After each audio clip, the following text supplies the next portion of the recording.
करोड़ों लोग इसके अंदर स्नान भी कर गए, लेकिन आज भी कई लोग अपने परिजनों को ढूंढ रहे हैं। तो सरकार को इसमें नाकामी किसकी रही, स्टेट गवर्नमेंट की रही, किनकी रही, जिम्मेदारी किनकी थी, कौन आयोजन वह करवा रहे थे, कौन अधिकारी थे, इनके खिलाफ भी इस मामले में कार्रवाई, सरकार को बड़ी कार्रवाई करनी चाहिए, ये मैं मांग करता हूँ।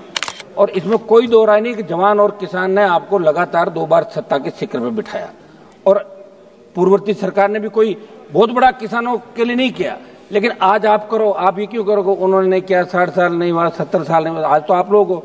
लेकिन उन लोगों को नहीं पकड़ पा रही है जिन्होंने पेपर लीक की घटनाओं को अंजाम दिया, और इसलिए नहीं पकड़ पा रही है कि अभी उपचुनाव के अंदर आपने उनको बुला के कहा कि हम आपको पकड़ रहे हैं, उन्होंने कहा पकड़ो मत, हम हमारी पार्टी की जमानत जब्त करा लेंगे, ये लो टिकट आपके हिसाब से, और 5 जगह जमानत जब्त करा ली कांग्रेस पार्टी ने। घर बैठे कमाए 1500 रुपए प्रतिदिन, वो भी विदाउट इन्वेस्टमेंट। बस डाउनलोड करें बैंक साथी ऐप, फ्री ट्रेनिंग लेकर कमाना शुरू करें।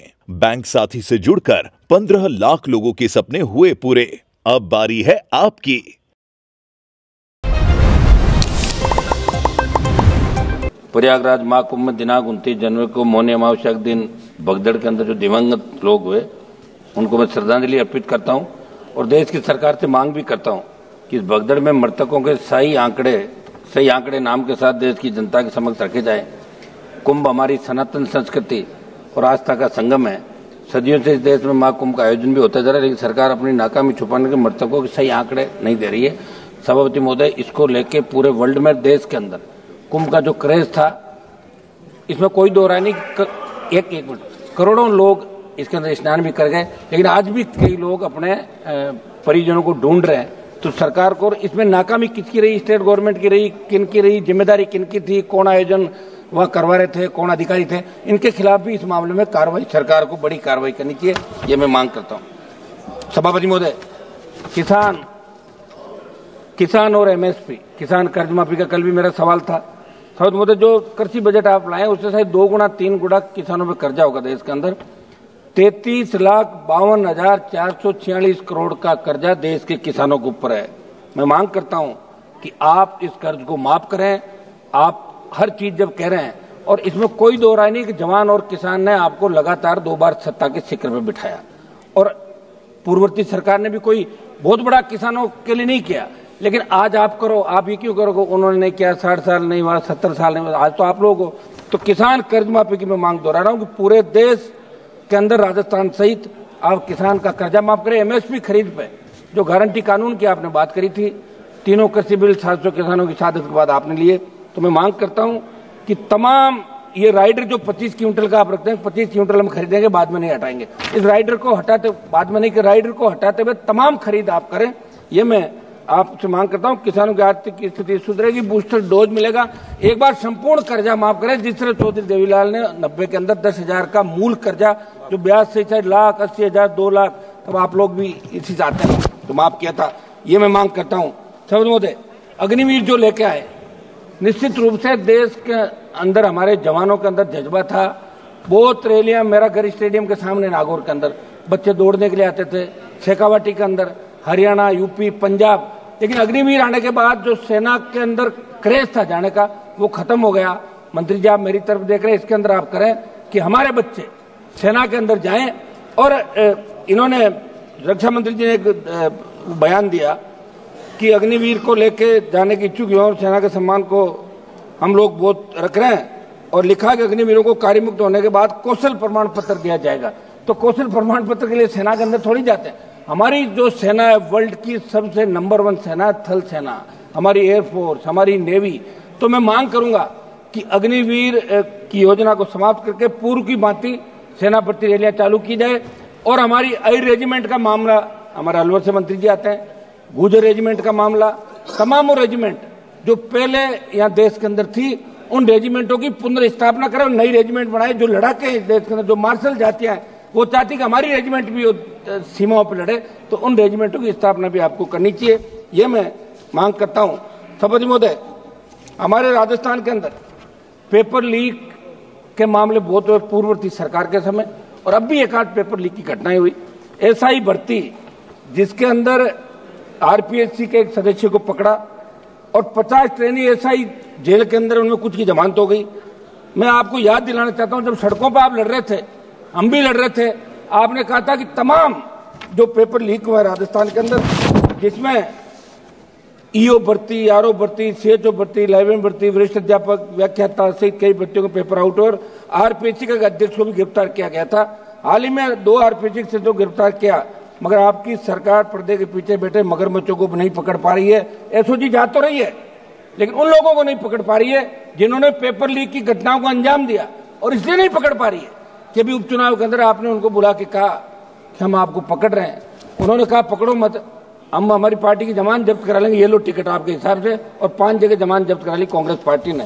तो मैं मांग करूंगा कि आप इस एसआई भर्ती को रद्द करें, कोर्ट का बहाना नहीं बनाएं। आपके नेताओं की डिमांड थी, स्वयं मुख्यमंत्री सड़कों पर कह रहे थे कि हमारी सरकार में तो हम एसआई भर्ती रद्द करेंगे। तमाम उन भर्तियों को जिनके लोगों को पकड़ा रद्द करके एक नया संदेश राजस्थान और देश के अंदर दें।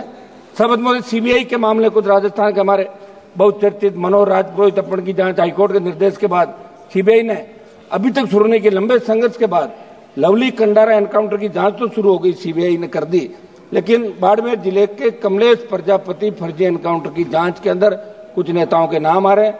वो जांच सीबीआई ने अभी चालू नहीं की।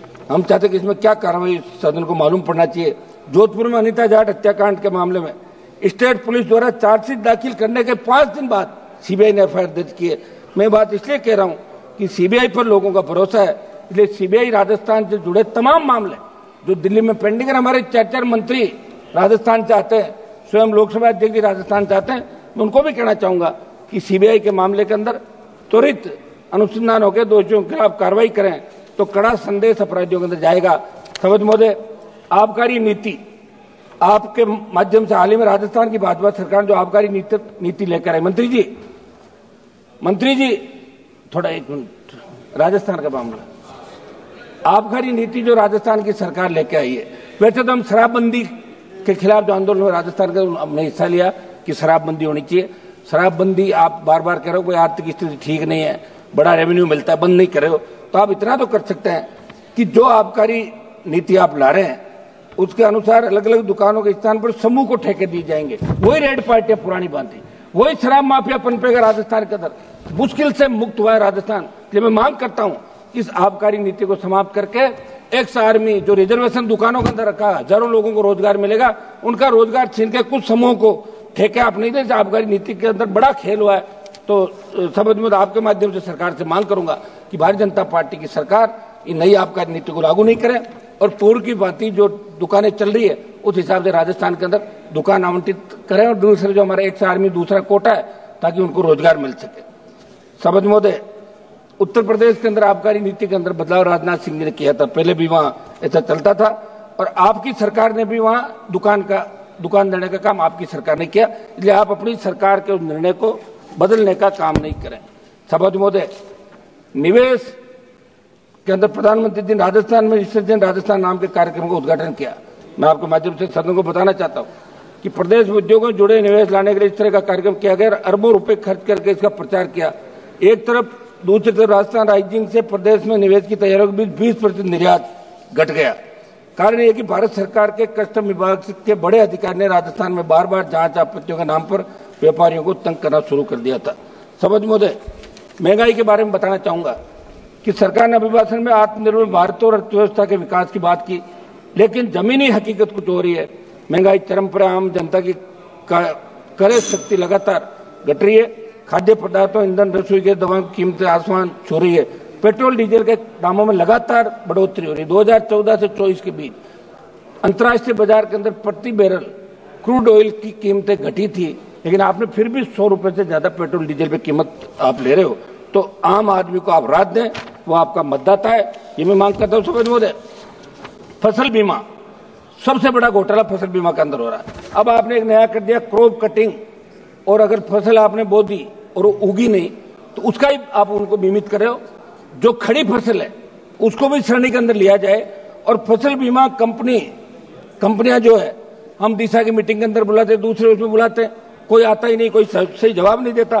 तो फसल बीमे का, प्रधानमंत्री फसल बीमा का जो आप प्रचार कर रहे हो, प्रत्येक व्यक्ति को राहत मिले, प्रीमियम लेने के बाद उसका हक भी बनता है। इस दिशा में फसल बीमा में सुधार आपकी सरकार को करने चाहिए। समझ महोदय, ये जो क्लेम कई लोग फर्जी तरीके से उठा ले। एक रिपोर्ट के मुताबिक इन दिनों जिले के 8 मेरे ही गांव में 2000 खेतों का 300 करोड़ का क्लेम फर्जीवाड़े से उठा लिया। ये प्रधानमंत्री जी फसल बीमा योजना की सार्थकता का लाभ असली। एक मिनट साहब सुनो, 1 मिनट में समाप्त कर रहा हूँ सभापति जी। 1 मिनट सभापति जी, 1 मिनट, आधा मिनट। एक विषय हो रहा है मेरा, इस पे फसल बीमा पे नए सिरे से करें। एक विषय हमारा अलवर से मंत्री जी आ रहे हैं सर, मुख्यमंत्री जी को 1 मिनट साहब सभापति जी, आधा मिनट साहब, आधा मिनट सर। हम रात को 12 बजे तक कोरम पूरा करते हैं, ऐसे क्या कर रहे हो? आधा मिनट दे साहब। सभापति जी, अभी हमारे राजस्थान पुलिस के सहायक उप निरीक्षक स्वर्गीय सुरेंद्र कुमार चौधरी ने 11 दिसंबर 2024 को राजस्थान के मुख्यमंत्री महोदय के काफिले की सुरक्षा करते हुए एक गाड़ी तेज आ रही थी, प्राणों की आहुति दे दी। और अलवर से हमारे मंत्री जी आ रहे हैं, इनसे भी मिले, उपराष्ट्रपति से मिले, और मुख्यमंत्री जी उनके घर पे भी गए। शहीद का दर्जा देना, उनके परिवार को आर्थिक परिलाभ देना, और नायब तहसीलदार की नौकरी तो मांग रहा है, कौन सा आप कलेक्टर बना रहे हो? पहले भी आपने बनाई राजस्थान के अंदर। ये किसान का बेटा है, सादत दी है, और पूरे देश में संदेश। 1 मिनट समाप्त तो करने थे, समाप्त तो करूँ नहीं, समाप्त 30 सेकंड समाप्त दे दिया हम आपको। लोग तो 15-20 मिनट भाषण झाड़ गए। नहीं, समाप्त नहीं, समय से समाप्त कर रहा हूँ, समाप्त तो करने दें मैडम। आप सभापति जी समाप्त करने दें, इस तरह मत करें साहब।